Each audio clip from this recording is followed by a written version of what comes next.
Yo, what is good YouTube? I am Richie Kim, and today I'm going to be bringing you all the performance review on the brand new Adidas Dame 7.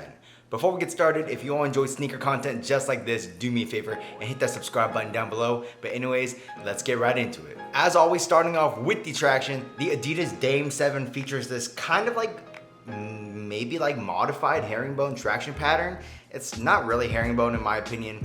It's basically like these lightning bolts that run diagonally throughout the shoe, and the traction on the shoe is actually pretty good. If you guys are playing on your mildly dusty to your clean courts, you guys aren't gonna have any problems. You guys are gonna be able to stop on a dime. The traction is really, really nice. However, if you guys are playing on, those courts that are pretty dusty to hella dusty, the traction is still pretty good, but you just have to maintain consistent wiping in order to make sure you have that really awesome traction. And the weather right now, it's getting drier outside because it's getting colder, and you may, just because of these court conditions, you may slide to a stop rather than stopping on a dime. But like I said, as long as you do maintain those wipes, you should be good to go and have very, very good traction. But myself, I was playing on, average courts and just some wipes here and there, and I had amazing traction. The traction on here is actually really, really nice. One of the things that sketched me out about the traction of the shoe is the bottom actually has like these dimples or craters. So I'm not sure if you can see it, but there's like a dimple right here, and then a huge one that runs throughout the middle of the shoe. And then you also have one in the heel. And I'm not exactly sure, why it's here or what the reasoning is for these, these craters. Maybe it's because they did some analytics and they don't see a lot of pressure being put there, so they took out that part to kind of make the shoe lightweight or lighter weight, I should say. But yeah, I'm not exactly sure why they did it. In terms of traction, the traction on the Dame 7 is way better than the Dame 6, and yeah, overall traction is actually really good. So moving on to the cushion, the Dame 7 features a full-length light strike midsole, and the light strike in this shoe is really, really nice. You do have a thick chunk of light strike in the heel area. I would say it's thicker than what's featured in the Dame 6, and in the forefoot area you do have some light strike still, definitely thinned out, so you have a lot more court feel and responsiveness. But yeah, let me tell you, the light strike in the heel is pretty crazy. It has a lot of impact protection, a lot of bounce. Like, the light strike in this shoe is really, really nice. Definitely an upgrade from the Dame 6 as well. And even in the forefoot, it is definitely more thinned out. Definitely has a lot more court feel and responsiveness, but I would say there is a very, very light bounce, which is pretty nice at times, but most of the times I would say it's definitely more of a dead feeling. But I guess it really just depends on like how much force you're putting into the shoe.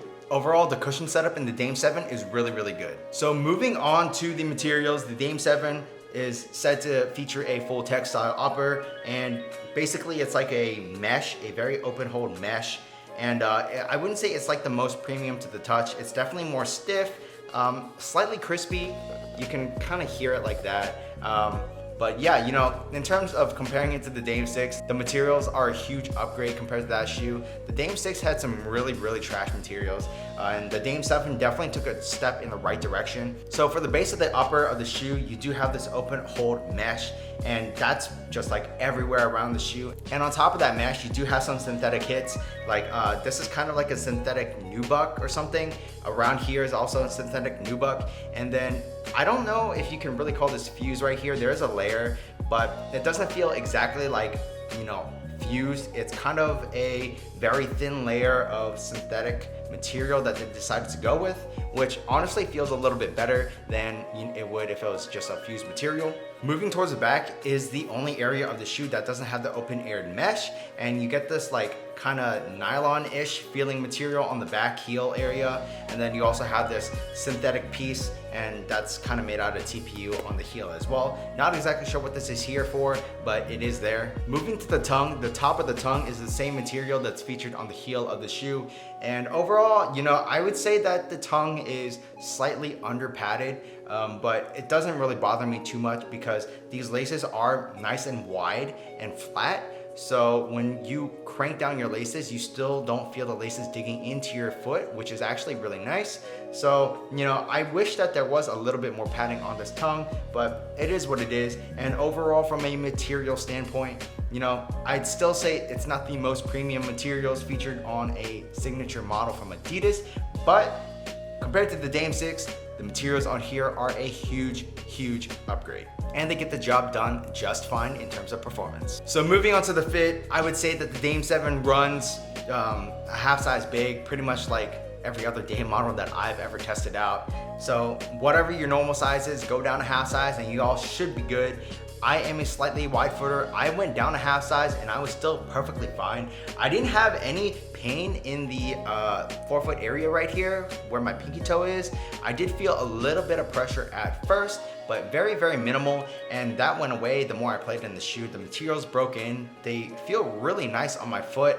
I feel like the materials do lay really nicely on my foot, especially up in the toe box area. Like, I didn't have any dead space up in the toe box area. So I would say that the overall fit in the shoe is really nice. And not only that, but in the heel, you do actually have like these nice Achilles pillows, which just helps, keep your foot locked in, and it gives your foot an overall locked in feel. So overall, I would say that the fit is actually really good in the Dame 7. So moving on to the support, I didn't have any issues when it comes to support in the Dame 7. I didn't have any heel slippage. You do have an internal heel counter, and you do have that nice sculpting and padding in the heel area, which just sucks your foot and keeps it locked into the shoe, which is awesome because some Adidas models have been known to have a lot of heel slippage, especially for me, but I never had any heel slippage in the shoe, which is really nice. In terms of, side-to-side movement on the footbed, I didn't have any of that. I felt very locked in, very secure. I didn't have, any instabilities on those lateral movements. This has a fairly wide base. It doesn't have like an outrigger, but the base of the shoe is really wide. And I guess the midsole does kind of act as an outrigger because you can see it does protrude out onto the sides over here. So yeah, lateral stability, this thing has got you covered. No side-to-side movement on the footbed, no heel slippage. Torsional rigidity and stability is there as well. Overall, the support in the Dame 7 is really nice. So moving on to the price, the Dame 7 retails for, I believe, $110. And $110, these are definitely a recommended pickup. If you guys wanted to pick up a pair, I don't think you'll be disappointed. This pretty much has everything that I would want in a shoe. The only thing that I would really change about it is the traction. Like I said, if you guys are playing on those dustier courts, you will have to wipe to maintain that good consistent traction. But I guess really wiping is really just part of the game, and you got to do what you got to do to maintain that traction. But it would be nice if you didn't have to wipe at all, but rarely any shoes like that exist nowadays anyways. So just make sure you wipe and the traction is good to go. Everything else about the shoe is really nice. The materials could have been a little bit better, a little bit more premium, but it is what it is. And in terms of performance, it gets the job done just fine. So yeah, if you all wanted to pick up a pair of these, I don't think you'll be disappointed. I'll leave a link down below if you all wanted to cop a pair. But yeah, that's pretty much it. That's it for this performance review. If you all like this video, do me a favor and hit that subscribe button down below, and also smash the thumbs up button for me, as it really does help me out. While you guys are at it, check out this video on my left and on my right, and that's pretty much it. Until next time, peace.